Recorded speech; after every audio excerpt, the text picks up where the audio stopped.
नाज़रीन, दादू से update share करेंगे। पसंद की शादी के बदले में लड़के की 2 कमसन बहनें मुबैना तौर पर अगवा की गई हैं। ज़िले खैरपुर की लतीफ़ कॉलोनी की पसंद की शादी करने वाले जोड़े की प्रेस कॉन्फ्रेंस।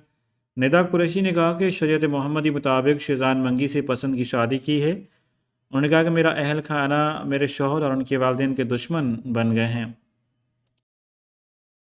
कोई ज़ाहिर नथा कनि मुझे भेणियूं आहिनि नंढियूं, इन जा मालिक मुंहिंजो कोई बि ज़ोर ज़बरदस्ती नाहे।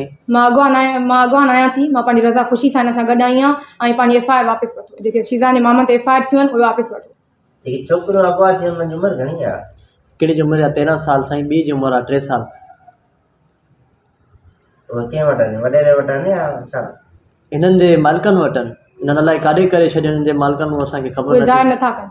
तव्हां छा थियनि? मुंहिंजियूं भेणियूं आहिनि नंढियूं, हिन जा मालिक मुंहिंजा कुझु न थियनि। असां इकठे स्कूल में पढ़ंदासीं, पोइ असांजो हुते प्यारु थी वियो। पोइ हुन जे करे हिन जा मालिक मां हिकु, मुंहिंजो कोई बि ज़ोर ज़बरदस्ती नाहे। मां अॻवान आहियां थी। मां पंहिंजी रज़ा ख़ुशी सां हिन सां गॾु आई आहियां ऐं पंहिंजी FIR वापसि वठो। जेके शीज़ान जे मामले ते FIR।